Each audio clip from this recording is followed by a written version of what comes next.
Good evening, everybody. Great to see you again. So glad that you're here, and I think we got a really good study tonight. I think you're going to really enjoy tonight's lesson. So glad you're here. I've got an announcement to make. We're going to do that after we sing, though. We've got a great old hymn tonight. It's number 64, Holy, Holy, Holy. Number 64. Janae's going to lead us, and she's going to lead us in singing verses 1, 3, and 4. 1, 3, and 4 of number 64. Janae's going to lead us. Let's stand as we sing together.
Thank you, and you may be seated.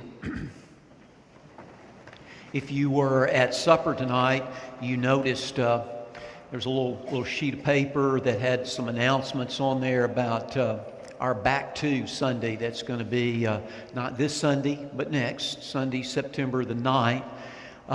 We want you to get one of those, and we've pulled a little table out. It's dead center of the aisle as you're going out tonight. As soon as you walk right out of the sanctuary, it's right there. What we want you to do is take one of those, or maybe take two. I want you to take one, a reminder, if you need a reminder. You may think, hey, I don't need a reminder.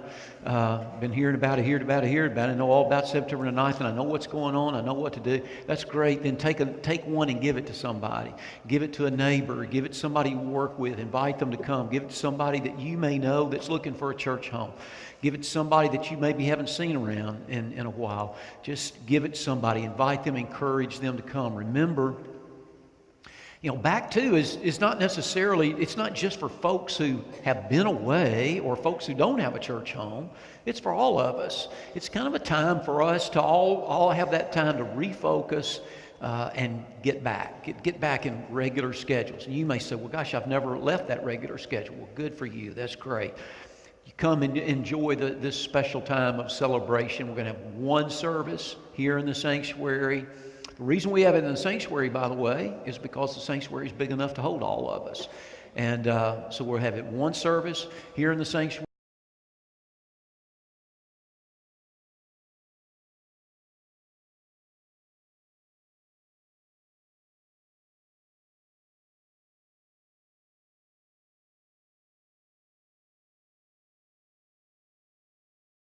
activities then planned, or plenty of food. I know a lot of you in Sunday school classes have gotten those announcements, so it's just going to be a great day. We want to encourage you to wear team colors. If you've got a favorite team, wear those, but you don't have to do that.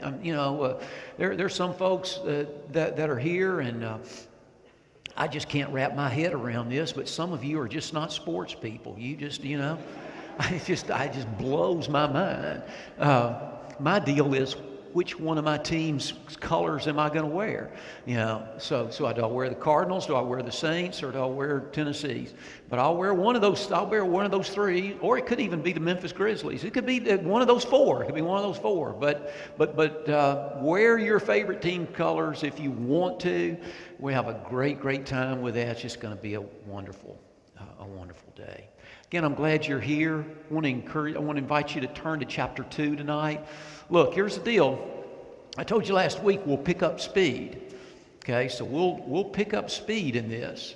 But tonight we look at covering chapter 2. Next week we'll look. We'll spend a good bit of time with the burning bush, and then we'll start moving forward. And after that is when we'll really start picking up where we're covering more ground. Just simply because that's the way Exodus is written, and we'll have some chunks there that we can pick up. But tonight, chapter 2 is too important to try to pack into it anything else. So we're going to cover chapter 2 this evening, and we're going to begin where we left off last week. Before we do that, let's take a moment and go to God in prayer. Oh God, we come today giving you thanks. You've blessed us. We've noticed some of those blessings, more than likely. And more than likely, there's been blessings in our midst that we have not seen or paid attention to. We're grateful that you're part of our life.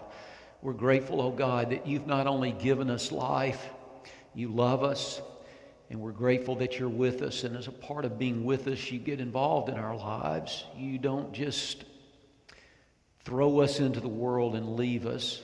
You've created us, given us life, and you become a part of our life, and you walk with us. For that, oh God, we give you thanks. There are times that we recognize your presence immediately, and we feel it in such a very special and strong way. But there are times that we only see it in hindsight, and there are times that we never recognize it at all. Keep our eyes open, oh God. Don't allow us to pull the blinds of our minds down to cover our hearts. Help us to see what's around us, and may our hearts be moved to compassion for hurts that are around us, for joys that are around us, for other people that are around us. Continue to remind us, oh God, that we are all connected because you've created each and every one of us, every creature on this earth, every human being on this earth. That means that we're all brothers and sisters. May we be reminded of that, oh God. And may we then live our lives accordingly. It's in your name we pray. Amen. One of the things we're going to be talking about in Exodus a lot is how God gets involved in our lives. That's a great mystery, isn't it? Isn't that a mystery? Have you ever had times in your life where you wondered? Have you ever had a time where you wondered if God was there? You ever had a time like that and you wondered? Or have you ever had a time and you knew intellectually that God was there, but it sure did seem that God was quiet? Have you ever had a time like that? Have you ever had a time where you felt like God was silent? Has that ever happened to any of you? Where you felt like, what's going on? I mean, God? I mean, why don't you do something about this? Have you ever had a time like that? And one of the great mysteries is this whole idea of God's providence. That, as I said in the prayer, that God doesn't just create us and put us here, but God gets involved in our life. Have you ever had a time where you recognized God's involvement, but you recognized it in hindsight? Have you ever had one of those times where you look back, oh my gosh,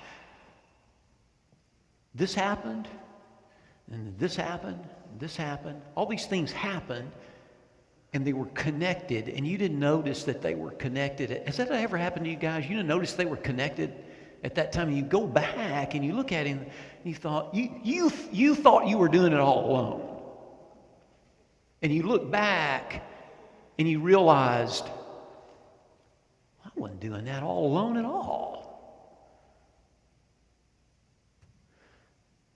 In February of 2013, Amy and I went to Guatemala for the first time. I've shared this with some of you, so I'm not going to belabor it tonight. And I don't want you to get tired. I don't want you to think, oh gosh, he's going to talk about Guatemala again. But it's on my mind because Amy and I are going to be getting up at 1:30 a.m. in just a few hours, actually.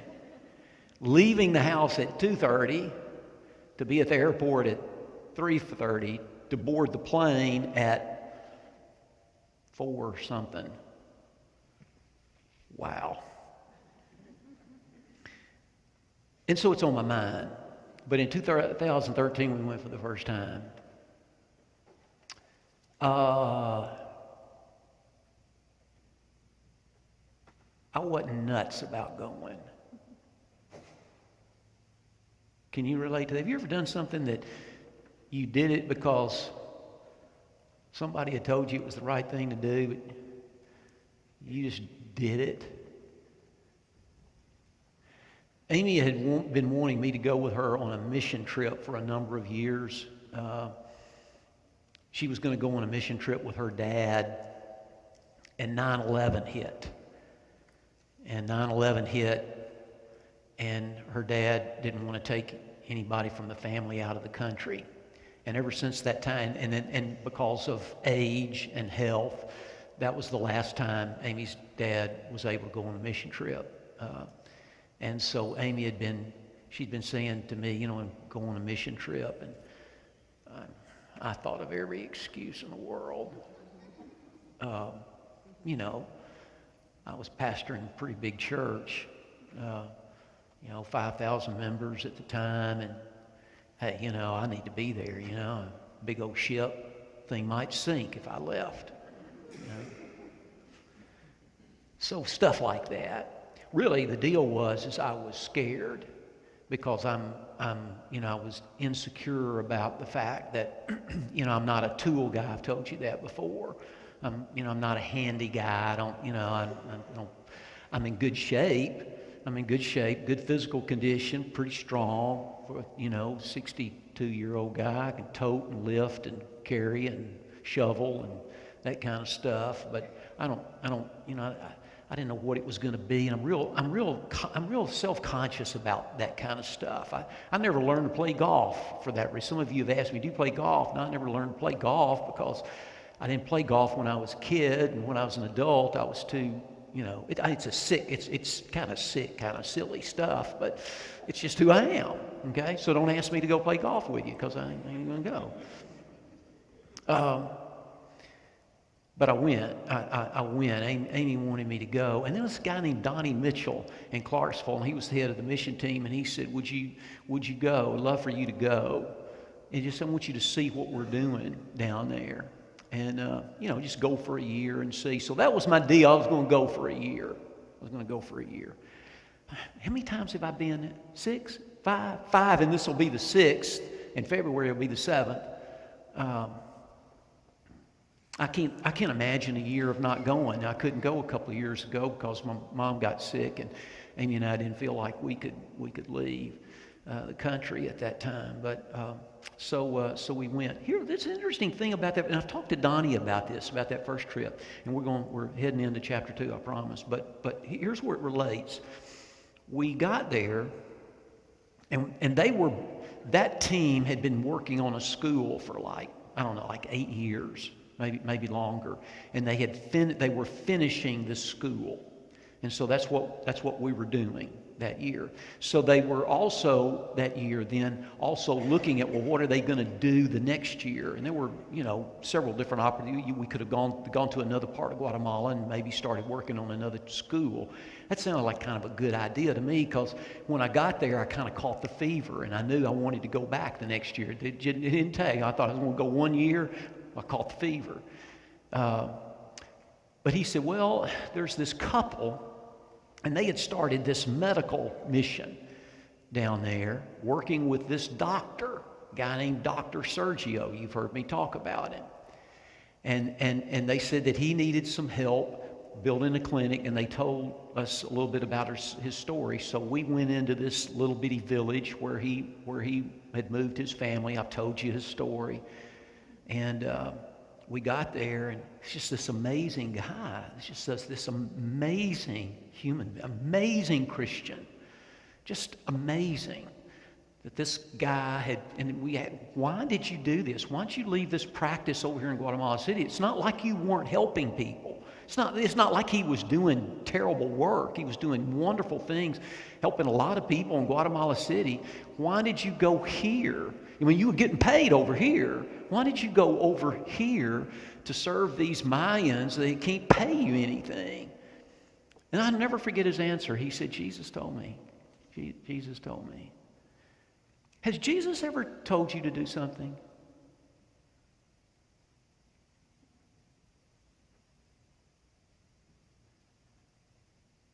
Yeah. Jesus told him. He said, Jesus told me. And we met him, and we started looking, and we saw this clinic that he had where he was working. Oh my gosh, y'all. It was just deplorable. And you know what I'm seeing? You know what I'm seeing? Man, I'm seeing bad. That's what I'm seeing. I'm seeing asbestos, in the ceilings. That's what I'm seeing. I'm seeing, and that's the part that I knew. The other part was, well, what else is up? I mean, look, it was like something out of a Stephen King novel. And I talked to Donnie just a few weeks ago. I said, you remember that day? He said, oh man, I remember that day. I said, have you ever thought about what brought us back? He said, many times.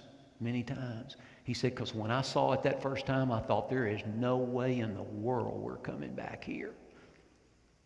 I mean, there's plenty of needs. Whew, man, there's some bad stuff there. He said, I just, no way. It was just had no written all over it.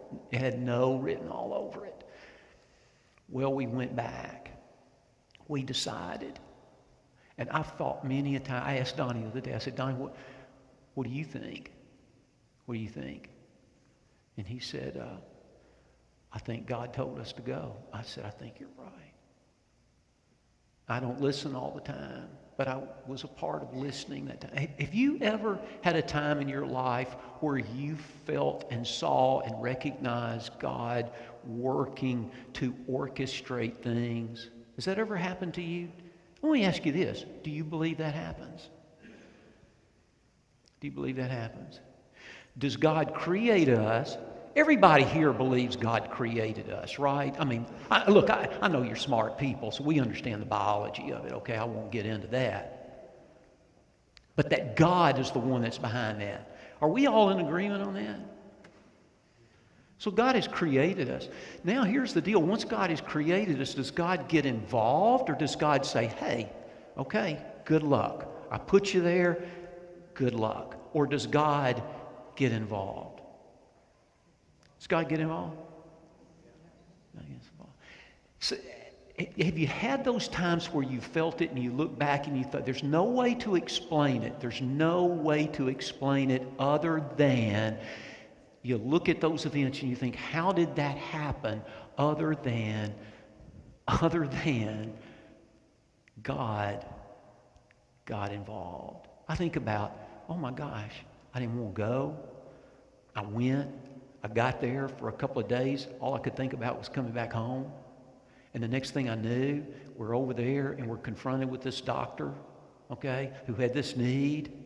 And it all looked horrible. And the next thing I know, through the next few months, we kept talking about it. Donnie and I would talk about it. We couldn't get Dr. Sergio off of our minds. This guy who was shunned by others of the medical community because he touched the Mayans, who are considered by many in that area to be the untouchables. It's an incredible thing. When you've had those times when. So, here's the deal. As Amy and I go, we're going to be able to go. He's heard about the $155,000, but we're going to be able to go look him in the face and say, hey, listen, I want to tell you, there's a church back in a place called Murfreesboro, Tennessee. And this is what those people did. And Amy and I are going to be able to see his eyes. And then we're going to be able to say to him, we're going to finish your clinic and we're going to build this place so that these people who walk through the jungle to come see you are going to have a place to lay down at night while their father's being operated on, or while their mother's being taken care of, or while the mother and father are watching and waiting on their child who's going to be receiving some medical attention for the first time. And we're going to be able to be, and I've got to think, because I'm going to tell you something. There's not this long line of people that were waiting to go do that if we didn't. As a matter of fact, I don't know of anybody else. God's providence. Let's look at that in chapter 2. Let's look at how that happened in chapter 2. And we're going to see it. We're going to see evidence of it all the way through chapter 2 tonight. It's just really interesting. We mentioned this first part last week, so we won't belabor the first part, but I do want to go back to it. Chapter 2, and we'll start with the very first verse. Now a man from the house of Levi went and took to wife a daughter of Levi. The woman conceived and bore a son, and when she saw that he was a goodly child, she hid him 3 months. Remember why she hid him? Why didn't she hide him? Because he was what? A boy. And what was the deal?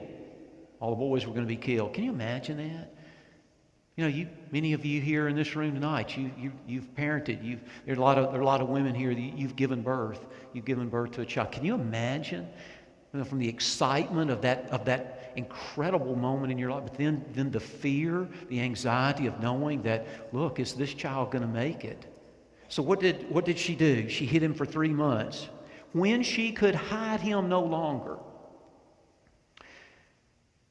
she took for him a basket made of bulrushes, daubed it with bitumen and pitch, and she put the child in it and placed it among the reeds in the river's bank.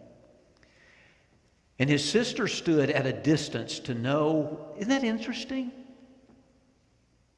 Moses' sister stood and watch this, at a distance, to know what would be done to her little brother. Now, the daughter of Pharaoh, isn't that interesting? That it was the daughter of Pharaoh who came down to bathe at the river. What did we say last week? She came to bathe at the river when? At the right time. Not an hour earlier, not an hour late. Has that ever happened to you? Look, this will make your head explode when you start to think about stuff like this. Have things ever happened to you and you thought, if I had been 5 minutes earlier, if I'd been 1 minute later, has that ever happened to you? But you weren't. It was right at that moment. Gee whiz. That ever happened to anybody here? And you look back and you think, wait a minute, that moment. Listen, Pharaoh's daughter, not somebody, and Pharaoh's daughter, the right person. This is the right person. Pharaoh's daughter came when? At the right time. Not just anybody else, but Pharaoh's daughter came. And she came right at the right time to bathe in the river. Her maidens walked beside the river. She saw the basket among the reeds. Her glance, she looked at the right place. And she saw the basket among the reeds, and she sent her maid to fetch it. When she opened it, she saw the child. And lo, the babe was doing what? Crying. And what happened to her? What's your Bible say? She did what? She took what?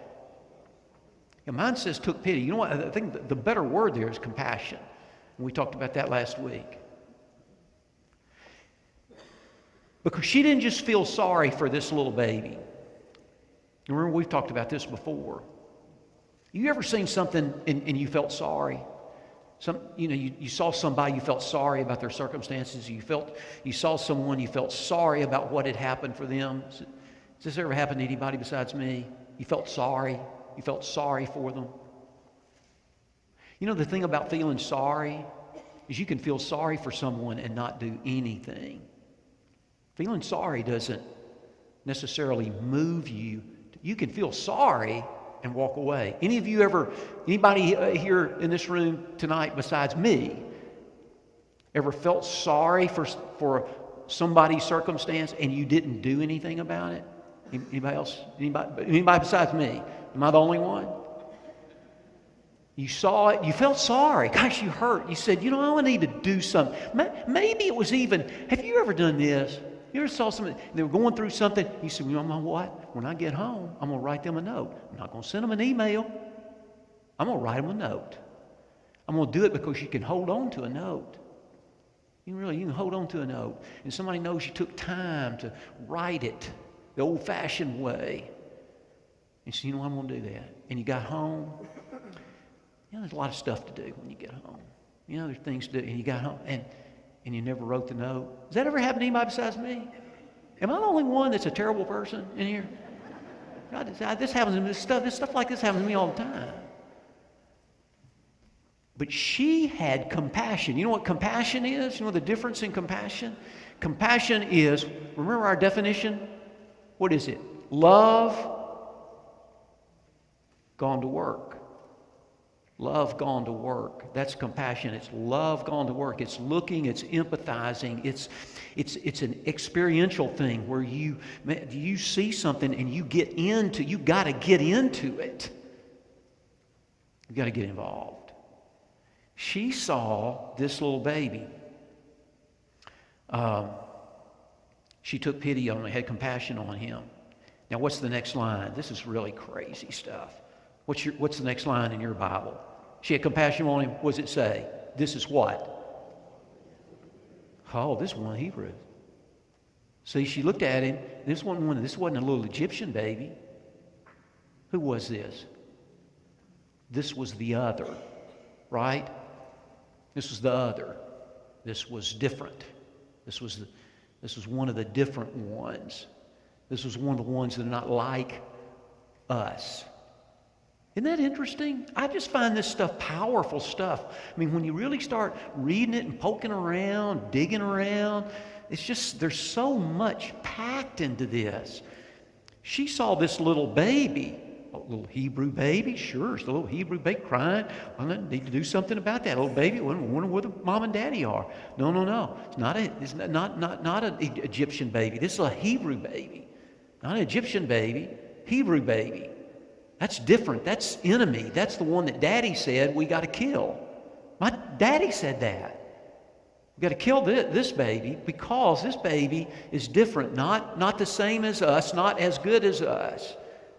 That's some powerful stuff. This is one that she said. This is one of the Hebrew children. And then Moses' sister, remember that's at the distance, said to Pharaoh's daughter, "Shall I go and call you a nurse from the Hebrew women to nurse the child for you?"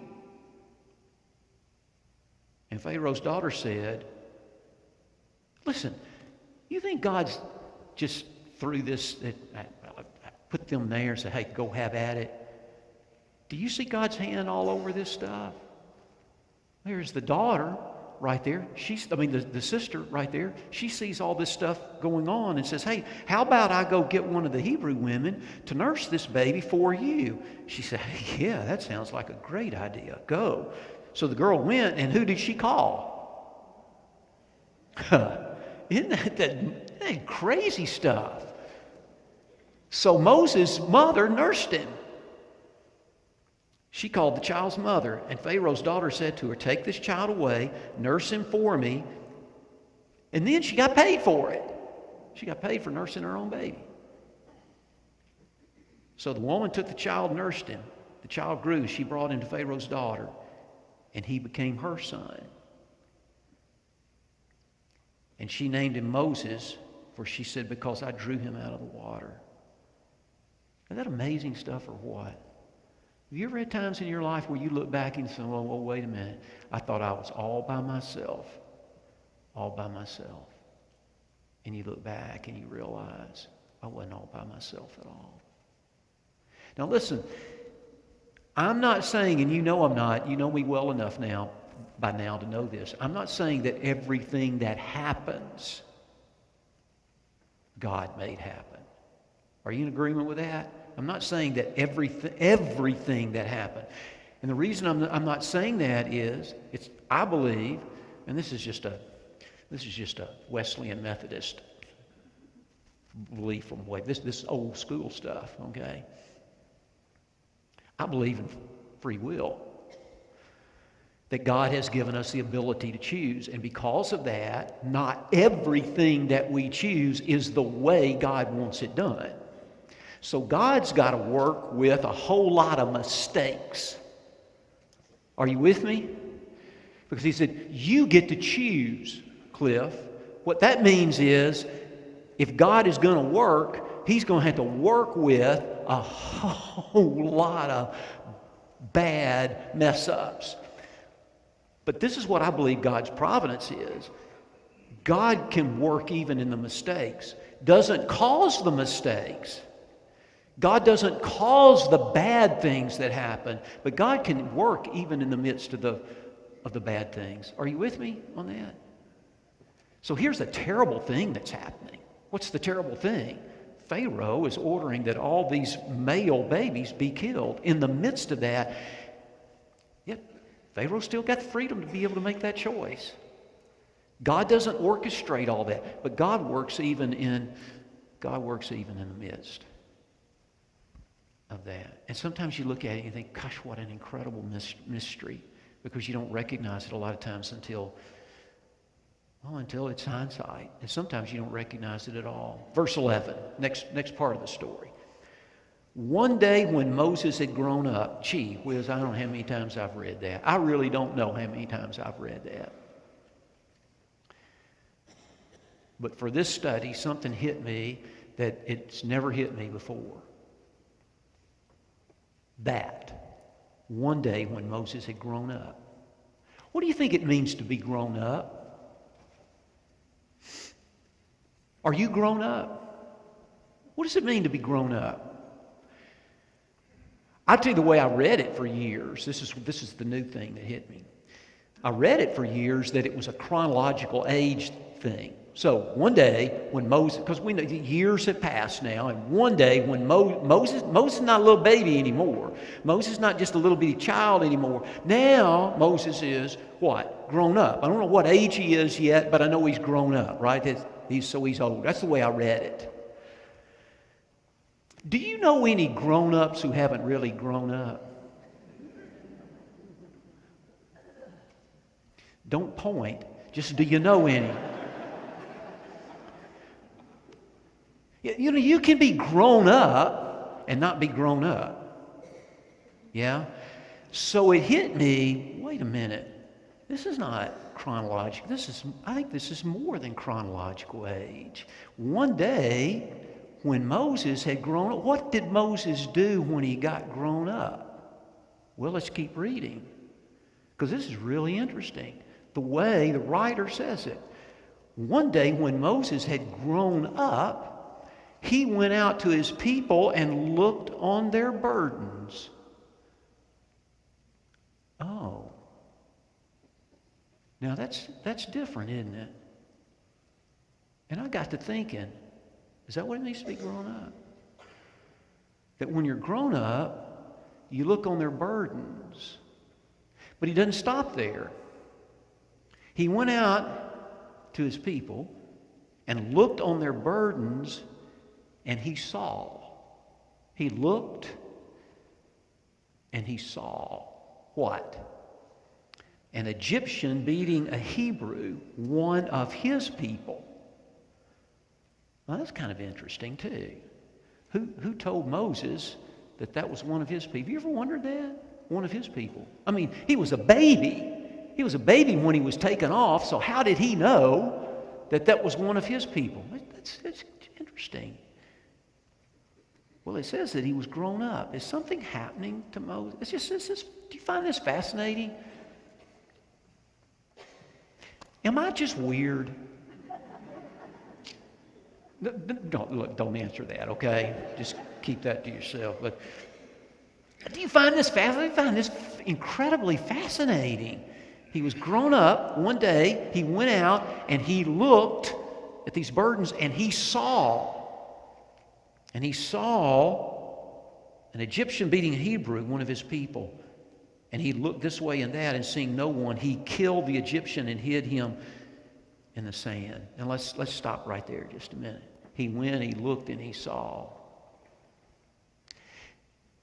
Do you think this was the first time that the Egyptians had burdened the Hebrews that were around Moses?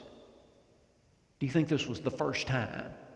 I mean, do you think up until this point, man, they fed them whatever they wanted, told them to sleep in late every day, don't worry about anything? Is that what's going on? No, we know that's not what's going on, right? They were burdened. Pharaoh had burdened them. So this is not the first time that this would have happened. Are we in agreement on that? This is not the first time. In fact, it was a daily occurrence. This kind of stuff happening was a daily occurrence. Moses looked on the burden and he saw it. What was the difference? What? Say that real loud. He was grown up. Moses was grown up. I think that's the difference. Moses was grown up. Moses was raised in an environment of what? Ease and comfort. Are you with me? He's in Pharaoh's house. He's in Pharaoh's house. So he was raised in an environment of ease and comfort. This has been going around him every day. This has been going on around him. But on this day, he looked at it and he saw it. And when he saw, and in looking and seeing, it impacted him to where he had to do something. Now, we're coming to what he did, but he had to do something about it. Have you ever looked and saw and you did nothing? Has that ever happened to you? You looked and you saw, but you did nothing. We've already answered that question. Well, you already said I wasn't the only one. You ever had those times where you, tell me if this makes sense to you guys. Gosh, and I'm hoping it does. Have you ever pulled the blinds down in your mind so that what you see doesn't get to your heart? Has that ever happened to you? You look, you see it, pull the blinds down so that what you see doesn't get here. Whew. Man. Happens, doesn't it? Been happening to Moses. Why do we know that? Because that's the way the Hebrew children were treated. They were burdened. We already know that. And so this has been happening. But now Moses is grown up. One of the ingredients of being grown up is that you look and you see, and the blinds are raised, and it gets to your heart. And it did that day. And what did he do? Well, his anger got to him. And it took over. He looked this way and that, and seeing no one, he killed the Egyptian and hid him in the sand. Now, this is not a story that's advocating murder, okay? Because this is what Moses is. It's one of the things I love about the Old Testament. The Old Testament is brutally honest. Brutally honest. And we know it because it doesn't leave out these kind of details. Here's Moses. Is this the right way to have responded? No. But the point of the story, that's not the point of the story. The point of the story is something is happening in Moses' life. He looked and he saw and he was moved by his compassion. Was he moved by compassion to do the right thing? No. Murder's murder. But the reason he did it, he was moved by compassion to do something about someone that was being mistreated. Let's keep reading. When he went out the next day, behold, 2 Hebrews were struggling together. Now it's 2 Hebrews. And he said to the man that did the wrong, but one of them was in the wrong. So see, he's grown up. And he turned to the one that was doing the wrong. Why do you strike your fellow? And he answered, who made you a prince and a judge over us? Do you mean to kill me as you killed the Egyptian? Uh-oh. What's happened? Story's out, right? Somebody saw it. You going to kill me the way you killed the Egyptian? And then Moses was afraid. That's the reason I love the Old Testament. Moses was not Superman. And it's one of the great things about it as we read it. Moses struggled along just like we struggle along. Moses was afraid. You ever been afraid? Have you ever been in a situation where life was calling upon you to do the right thing and you were afraid to do the right thing? Has that ever happened to you guys? Am I the only one? You ever had a time where you need to do the right thing, need to stand up, but if you stand up, it's going to cost you. Has that ever happened to you? You stand up. Sometimes standing up is, sometimes people want to knock you down if you stand up. And as a matter of fact, it's going on right here in our stories. That you're going to kill us as you killed one of the Egyptians. This is not the last time that Moses will be chastised. As a matter of fact, this is an ongoing motif that we're going to see. It's the reason we're spending so much time with it tonight. It's an ongoing motif all the way through the story. Here's Moses. Here's one of his people. What's he trying to do? What's Moses trying to do here? He's trying to do the right thing. He's trying to do what God wanted him to do. He's trying to help, right? He's getting involved. It's one of his first acts of deliverance. How did his own people respond in the midst of that? What did they do? They rebuked him, chastised him, and we're going to see that over and over and over. The very people that Moses has come to liberate and get out of bondage keep coming back. Has that ever happened to you? And so he's afraid. He's afraid. Makes Moses really real to me. He was afraid. Surely the thing is known, he said. When Pharaoh heard of it, he sought to kill Moses. But Moses fled from Pharaoh. Now let's get this part. This is really great. This is really interesting about the story. Remember, we're talking about God's providence. So, is that what God wanted to happen? Did God want Pharaoh to kill Moses? Is that what God wanted? No, of course not, right? But God has created it in such a way that he's got freedom of will, freedom to be able to make those kind of choices. But in the midst of that, is God going to be absent or is God going to work? Well, let's keep reading and see. So Moses is afraid. Pharaoh's going to kill him, so he leaves. Moses fled from Pharaoh, and he stayed in the land of Midian, and he sat down by a well. Now, the priest of Midian, what's his name? You remember his name? You're going to find out later. The priest of Midian had 7 daughters. They came and drew water. They filled the troughs to water their father's flock. The shepherds came and drove them away. But Moses stood up and helped them. Why? Why do you think he stood up and helped these poor girls that are pulling this water? Because he's what? Moses grown up. Moses grown up. Wait a minute. You don't just walk over people and mistreat people. You don't just come in here and do so. Moses stood up. That's a part of what it means to be grown up. You stand up when you see somebody that's being mistreated and abused. So he stood up. Moses stood up. So Moses stood up and helped them and watered their flock. When they came to their father, Reuel, he said, "How is it that you have come so soon today?" And they said, "Well, an Egyptian delivered us out of the hand of the shepherds and even drew water for us and watered the flock." He said to his daughters, "And where is he? Why have you left the man Now, this is really important because in that day, if you did something like that, hospitality would have required them to bring him home. And he said, where is he? Call him, that he may eat bread. And Moses was content to dwell with the man. And he gave Moses his daughter, Zipporah. She bore a son. He calls his name Gershom. For he said, I've been a sojourner, I've been a stranger in this foreign land. Is that wild or what? What's happened? Here's Moses, okay? And he sees these two Hebrews fighting, and what does he do? He steps in because one of them is in the wrong. And he steps in to break it up. They say something to him about it. You're going to kill us like you did Moses? No, now the story is out. Yeah, the story's out. Pharaoh's found out about it, and Pharaoh's going to kill Moses. So in the midst of that, what does Moses do? He's afraid and he runs off. He runs off to a land of Midian. When he gets to Midian, what happens in the land of Midian?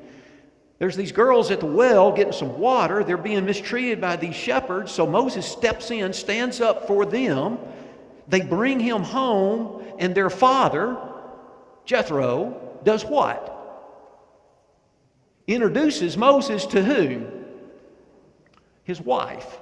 Do you find that wild as all get out? In the midst of all of this stuff, some of it is not what God wanted, right? But in the midst of that, God still works. Has that ever happened to you? Have you ever had this stuff happen? The next thing you look up, and the next thing you know, you look back and you say, wait a minute. All of that stuff that happened, everything that happened wasn't the way God wanted it to happen. But the end result was exactly what God wanted to happen. Does that make sense to you? Not every dot was the way God wanted, but in the midst of it, God still worked. Even in the midst of those dots that weren't the way God wanted, but God worked to bring about what it was that God wanted. In 1979, I went to Duke Divinity School. That's a great school right there. I don't care what you say. That's a great school with a pretty good basketball team. But it's a great school. 1960 to 79, Duke Divinity School. I got there, and I won't tell you the whole story because it'll just bore you, but there's a lot of other stuff that's involved. But I went to Duke Divinity School. I got there and I was homesick out of my mind. You ever been homesick? I don't mind admitting it. I was homesick out of my mind. North Carolina wasn't home. I don't care what you say about North Carolina. It wasn't Tennessee. It'll never be Tennessee. It'll never be as good as Tennessee. Not in my mind. I was homesick. I was homesick. And I went and talked to two professors. One was Old Testament. One was worship. The guy that was worship was a guy named Will Willimon. He became a bishop in our church, Bishop Will Willimon. I went and told him. I said, I'm homesick. I can't think. I can't concentrate. I can't do anything. I'm just, I'm going to leave. He tried to talk me out. He said, hey, stick around. I stuck around to the end of the semester, and I left. That was 1979. I got home, and here's what I thought. I misunderstood the feelings to be that perhaps my problem is that it's because I'd felt this call into ministry, and so I was wrestling then with this call to ministry. I thought that was the issue. The issue was being homesick. I thought the issue, part of it, was call to ministry. Are you following me? Which is always then, from that day on, has been something really important to me. When people come to see me about a conflict, about an issue, it's always about, can we get at the problem? Can we get at the real problem? Because a lot of times what they say is the problem is not the real problem. It's just a symptom of the problem. Okay? When I went to them, I said, I'm not certain that I'm called to ministry. That really wasn't the problem. The problem was, heck, I just wanted to go home. Okay? So I left. And I came back to Tennessee, and then I had to. Then I was struggling with this call to ministry. Well, that wasn't a struggle. That wasn't a struggle.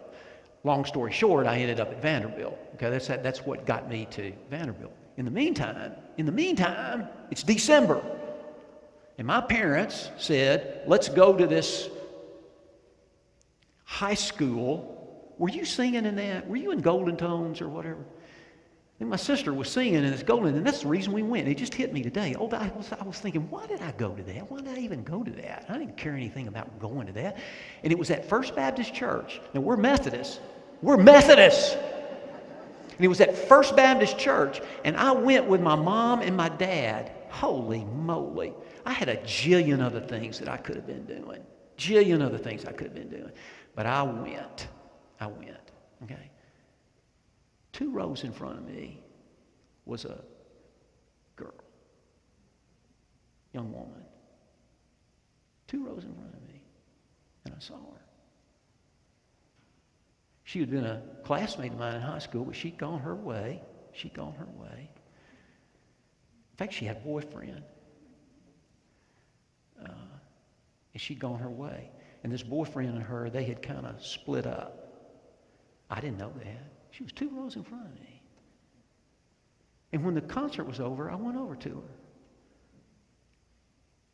I said, "You do anything tonight?" She said, "No." This was our first date. You know what it was? We went to a cantata at the Methodist church. So if you're in the choir, and some of you are in the choir, don't ever think that love don't happen because of the choir, because I'm here to tell you that it does. Amy and I had our first date at the cantata at First Methodist Church. I've thought about that a jillion times. A jillion times. What if I hadn't left, Duke? What if I'd never gone there to begin with? What if I'd gone to Vanderbilt in the first place? What would have happened? All these things that happened. Some of them the way God wanted, some of them not the way God wanted. Did God want me to leave Duke? I have no idea. But I know this. If I hadn't left, I wouldn't have been at that concert that night at First Baptist Church in Union City, Tennessee, with Amy Ragsdale sitting 2 rows in front of me. Are you guys listening to what I'm saying? Do you think I believe in God's providence? You bet I do. You bet I do. I don't believe for a second that just happened. Not for a second. Not for a second. And that's why all of this stuff means so much to me. Are you with me? I want to tell you something. Before we leave tonight, I want to tell you something. God is involved in your life. God is involved in your life. Here's the question. Have you recognized it? Have you seen it? Is God telling you something tonight? Has God told you something today? Has God placed somebody in your life today? Will God put somebody in your way, in your line of vision for you to look upon and to see in the next day, sometime this week, sometime this month? Will God place that person in your life for you to see so that you will look upon them and see them and have compassion on them to do something about them? I'm here to say to you that God will. It's up to us to recognize it and see it. Are you with me? Are you with me? And when we do, guess what? That's when we're grown up. And when the church does it as a whole, guess what? That's when the church is grown up. One last part, all of this fits together. We'll go home, okay? We're going to do this in about 2 minutes. Last part. These are powerful verses, and it brings all of this together. Verse 23. In the course of those many days, the king of Egypt died. So this Pharaoh dies. And the people of Israel groaned under their bondage and cried out for help. And their cry under bondage came up to God. But God had created them and placed them in the world to make it on their own, and so God did nothing. Is that what your Bible says? No. They cried out to God. And what does your Bible say? Mine says God heard. Does your Bible say that? God heard their groaning. God remembered his covenant with Abraham, Isaac, and with Jacob.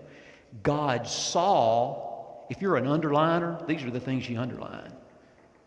The people of Israel, and God knew their condition. 4 words. This is what God is. If anybody ever comes to you and they say, you know, you're a Christian, what is God like? You can go right here to the 2nd chapter of Exodus, the very end, these verses, and you can say, look, this is as good a picture as you'll find in the whole Scriptures about what God is like. Here it is, 4 words. God heard their groaning. God remembered His covenant. God saw His people, and God knew their condition. God hears, remembers, sees, and knows. That's the characteristics of God. God hears you. Listen, it may not change today. It may not change tomorrow. But God hears you. God hears you. God remembers His covenant. Remember the covenant we talked about last week? You be my people, I'll be your God. And remember from Romans, Paul said, nothing can separate us from the love of God through Christ Jesus. There's nothing we can do to separate that. God's made that covenant with us. And God remembers. We may forget, but God doesn't forget. God remembers. So God hears, God remembers, God sees what's going on. And then this last word, and the word there in Hebrew, literally, it's a word of intimacy. It's not just that He knows in terms of this kind of intellectual knowledge. It's a word of intimacy where God gets involved. He experiences what it is that we experience, and He gets involved in it. To change it tomorrow? Maybe not. Maybe not tomorrow. You know what? Sometimes it may not be in our lifetime. It may take a whole lifetime. It may be those who come after us. But God hears. God hears you tonight. So as we come to pray tonight, I just want to ask you this. Do you have something that you want God to hear? Is there something on your heart that you want God to hear? Is there anybody here tonight and you've got something on your heart and you want God to hear it? God hears. God remembers.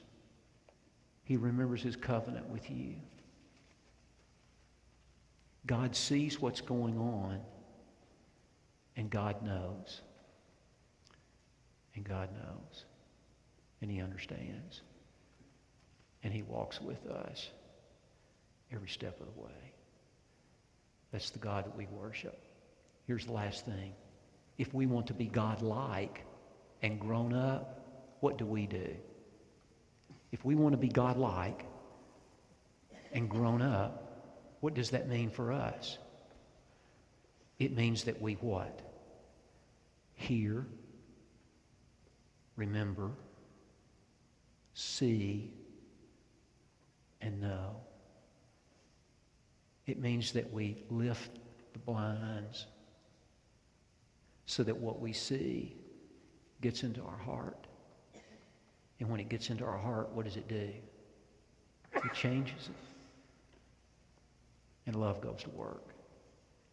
And that, my friends, is compassion. That, my friends, that's compassion. Let's come and pray together.